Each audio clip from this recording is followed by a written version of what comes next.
Todo mundo acha que Trump está louco por impor tarifas de 145% sobre produtos chineses.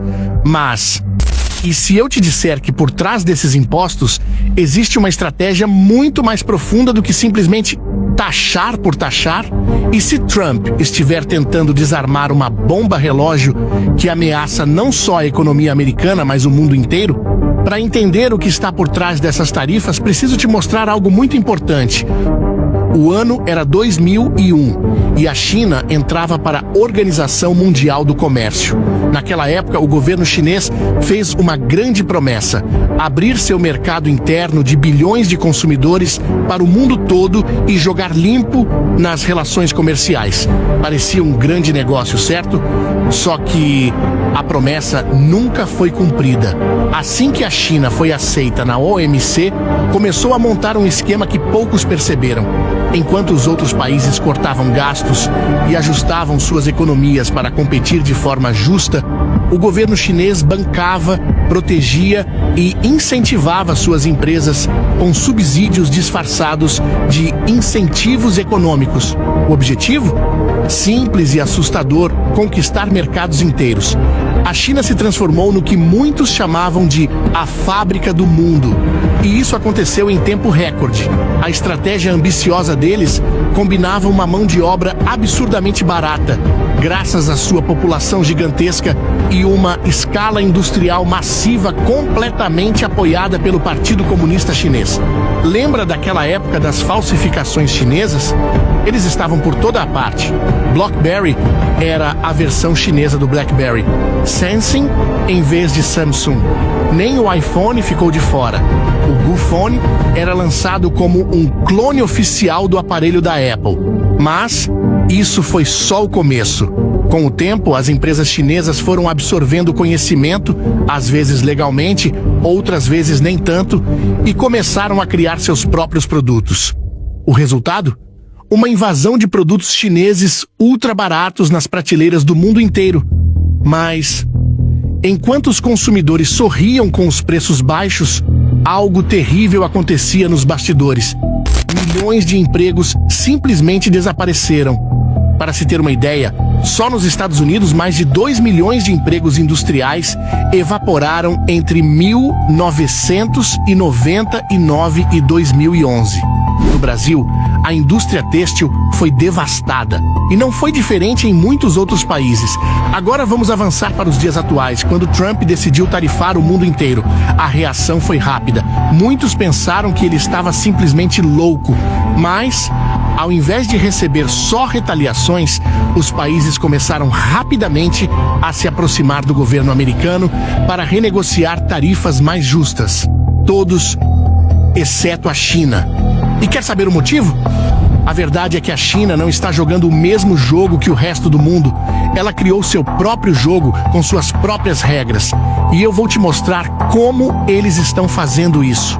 Quando a crise imobiliária estourou na China em 2020, o país precisou recorrer à única coisa que ainda funcionava por lá: exportar, exportar e exportar mais. O Partido Comunista Chinês investiu bilhões em fábricas, infraestrutura e incentivos para a produção. A ordem era clara: se o mercado interno não sustenta a economia, o mercado externo vai ter que sustentar. Isso criou o que os especialistas chamam de overcapacity. A China passou a produzir muito mais do que o mundo consegue consumir. Painéis solares, baterias, carros elétricos, eletrônicos. Eles inundaram o planeta com seus produtos. E quer saber como eles fizeram para obrigar o mundo a comprar o que não precisa? Com preços irreais, subsidiados pelo governo chinês. Pare para pensar um pouco. Quantas vezes você já comprou alguma coisa vinda da China só porque era baratinho? Talvez você nem precisava daquele produto, ou ele nem era tão bom assim. Mas você aproveitou para comprar porque o preço estava atraente. Agora imagine isso em uma escala global. Consegue ter uma ideia da magnitude desse problema? E o mais impressionante é que isso é só a ponta do iceberg. A China não só inunda o mercado com produtos baratos, como também desenvolveu métodos incrivelmente sofisticados para driblar qualquer tentativa de controle. Vamos pegar o exemplo do mel. Sim, mel de abelha mesmo. Lá em 2001, os Estados Unidos já estavam percebendo os impactos da China em sua economia e resolveram impor tarifas mais altas sobre o mel chinês para proteger seus produtores locais.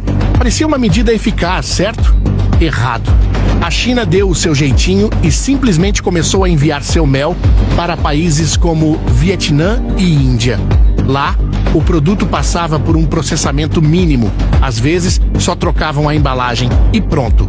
O mel chinês agora tinha selo Made in Vietnam ou Made in India. Com essa nova identidade, o produto entrava nos Estados Unidos pagando tarifas muito menores. Esse esquema ficou tão conhecido que ganhou até um nome técnico: Honey Laundering, lavagem de mel. E não pense que isso é exclusivo do mel. A China utiliza essa mesma estratégia, chamada de transbordo ou transshipment, com praticamente todos os tipos de produtos. Os Estados Unidos tentaram combater isso por anos, mas sempre que fechavam um buraco, a China encontrava outro. Foi como tentar tapar o sol com a peneira. E não para por aí. Você já ouviu falar da provisão de minimis?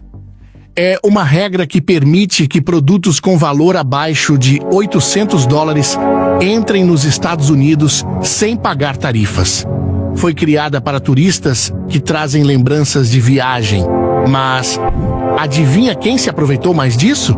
Empresas chinesas. A Temu e Shein transformaram essa regra em um negócio bilionário. Elas enviavam contêineres cheios para o México e Canadá, onde dividiam a mercadoria em pequenos pacotes de menos de $800. Depois, esses pacotes entravam nos Estados Unidos pela fronteira terrestre, sem pagar um centavo de tarifa. Só no ano passado, mais de 1 bilhão de pacotes foram enviados usando essa brecha. 1 bilhão. E o pior, como esses produtos não são contabilizados como importações diretas da China, eles nem aparecem nas estatísticas oficiais do déficit comercial.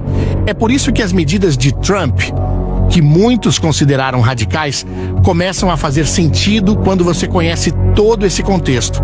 Não adiantava tarifar apenas a China se ela podia facilmente desviar seus produtos por outros países. Era preciso fechar todos os buracos de uma vez. Agora, as tarifas de 145% impostas por Trump estão tendo um efeito devastador. Em Guangzhou, um importante centro comercial da China, pequenas e médias empresas que dependem das exportações para os Estados Unidos estão completamente paralisadas. Na imensa feira de Cantão, que reúne mais de 30 mil empresas chinesas, os pavilhões estão lotados de produtos que deveriam estar a caminho dos Estados Unidos, mas agora se acumulam em armazéns. Fabricantes de eletrodomésticos, batedeiras, aspiradores de pó e outros produtos para casa estão em um limbo comercial. Para você ter uma ideia, muitas dessas empresas têm metade ou mais de sua produção destinada ao mercado americano. Com as tarifas, o preço final desses produtos nos Estados Unidos seria tão alto que simplesmente não teriam como competir. O resultado? Produção interrompida e mercadorias encaixotadas.